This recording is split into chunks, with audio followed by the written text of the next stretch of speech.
Hello students and welcome to ENC 2300 Comp Argument, our fully online class. My name is Danielle Reitz and I'll be your instructor for this semester. Just wanted to take the time to welcome you and also show you a few things around our Blackboard shell that might help you navigate it and encourage you throughout the semester.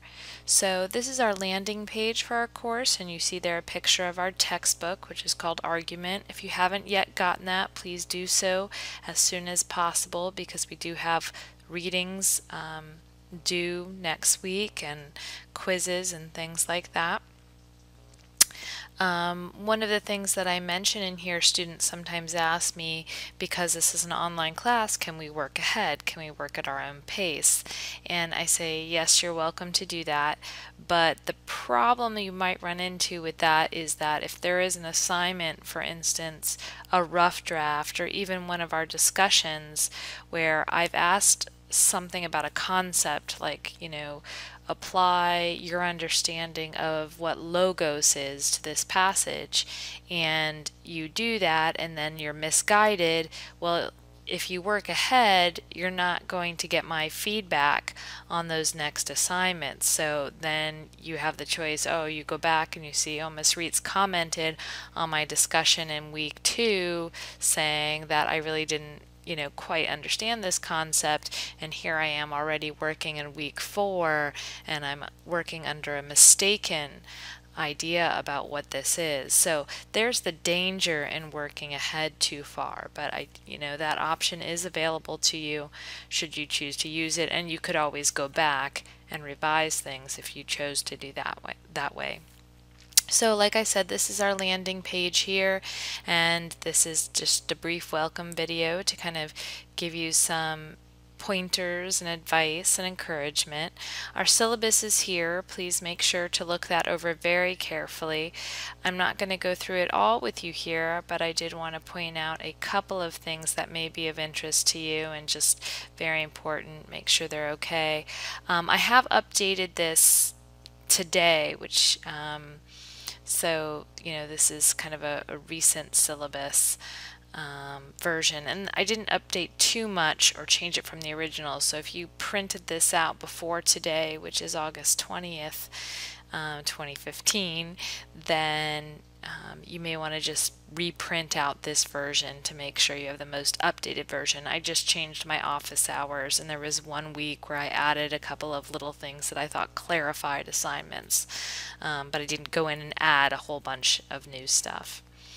So some information that might be useful to you is just making sure that you understand how our course calendar works. So the course content is what we're doing for that week. So I kind of start each work week on a Monday. That's when I log into the class and I look at everything that you're supposed to be doing, and then all the items for that week, so 1 through 4, are due. You can see here, this tells you when they're due, the following Monday. So you've got that full week to work on them. I am available via email and office hours and through the work week, so that's Monday through Friday, but I do tend to kind of go dark on the weekend, so my response time is 24 hours. So if you email me on a Monday, I'll try to get back to you within 24 hours that Tuesday, but if you email me on a Friday, I won't get back to you until that Monday. And my goal with these assignments is to give you some assessment, some feedback, and a grade within a week. So you do week 1, you turn this all in by the 31st, and I should have feedback back to you by the 7th. So there's a little bit of a lag time there, but that's my goal. So please look through that calendar. There are a couple places where there's highlights just saying you don't have to students get a little overambitious that first week and they read the rhetorical analysis and they want to write the essay right away, or maybe they don't want to, but they feel like they're supposed to. But with that rhetorical analysis essay, just read over it. That's what number 3 is about. I want you to understand what you're working toward, but that's not due until week 4. So that's why it's in there, so that the rest of the weeks kind of make sense, because they all build and scaffold up to this assignment.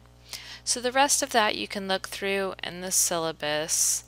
And as for our class, one of the things I wanted to point out that may be a little different for you is all the dates, the due dates, are on the syllabus. So if you go into something, whether it's an assignment, so my screen probably looks a little different from yours because it's the instructor view, but also because I have edit mode on. So if I turn it that way, let me see, might look a little bit closer to what yours looks like.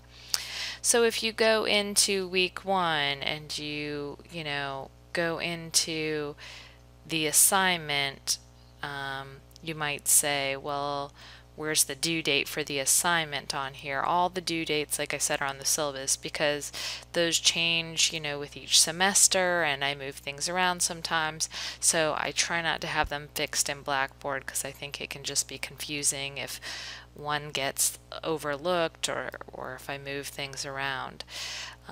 The same thing, the course content page mirrors our syllabus, so you can see each week what's due. And then to get into each week, you just click on that underlined week itself and it brings you in there. And then there are subfolders with these items in them. So if there's a quiz, it's in quizzes. If there's a PowerPoint, it's in lectures and resources. If there's a discussion post, it's in discussions, that kind of thing. But like I said, you can go into these things, discussions, and say, well, when is this due again? Go to the syllabus. That's really the place where all the due date information is. So it's always nice to have that hard copy printed out somewhere, or just, you can always pop over to syllabus and policies, and just keep that open in a tab when you're working if you're having any confusion about that. These other tabs over here are just kind of redundancies, so if you are looking for a particular discussion or assignment or the syllabus again, you can have it there. Announcements, I try to compose weekly announcements just to remind you all of what we're working on that week and where we are, and maybe to send out a friendly little, hey, you're doing good, keep up the good work. I also try to send announcements to Lakehawk Mail, so please make sure that you're logging into our course. I recommend at least twice a week, and checking your email at least twice a week, because we do send messages there. So if I have to change my office hours, or I can't be available to you, or if I change something on the syllabus, or send you, hey, there's going to be an extra credit opportunity or something like that, that's going to be posted in announcements and also go to your email. And finally, there's the messages tab, which means you can send me messages through Blackboard. And that's usually reserved for if you really want to ask me something about your grade, because it's FERPA protected, so I can talk to you about your grade on that. But I can't, if you send me an email, what I usually do is copy and paste the email, and then I have to send it back through Messenger, and then I have to email you a reply saying I sent you something through Messenger, and it gets a little convoluted. So if it's grade related, Blackboard Messenger is the best way. If it's any other kind of question, you can post it to the Q&A on the discussion post. We have that on our discussion page, that Q&A. This is a good place to let me know if you have anything, because it'll send me an alert saying, or notification, saying that someone posted here. And maybe your classmates might have the same question, so that's why that can be good. But if you prefer to ask it via email, I'm fine with that too. And finally, there's the My Grades tab, and I'm not going to click it because it looks different on mine than on yours. But basically, this has all your grades in it. So as soon as I give you feedback on it, it'll show up on your grades folder.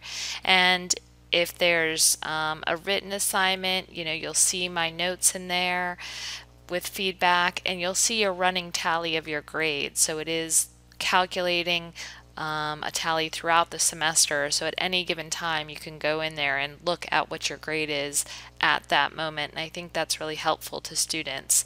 Again, you can always reach out to me as well if you want to talk about your grade. Just because this is an online class, please don't feel that you can't come visit me. I do have office hours, and if that's hard for you to make, I know many people take online classes because they need that flexibility. They work during the day or have families or obligations. And so, your time to be available perhaps is in the evenings or the afternoons when I'm not on campus. That doesn't mean we can't talk. I'm more than happy to set up an appointment. It just might take a little bit of advance notice, and we can talk over the phone, or there's this neat little thing called Collaborate in our Blackboard shells. We can pop into kind of a virtual chit chat if that works better for you. If you're somewhere where there are, I live with children, and so it can be noisy and things like that. Might be always not, the phone might not be the best way to talk, so we have that avenue open to us as well. I think that's all I wanted to say for a welcome. I hope you have a great semester. I look forward to getting to know you. So you want to read over the syllabus, and then the next step will be those getting started items that help you navigate Blackboard and just learn, how to do everything. If you need help working with technology, I'm available to you. The Learning Center tutors are available to you, all of that. All right, students, I look forward to seeing you online, and I'll see you soon.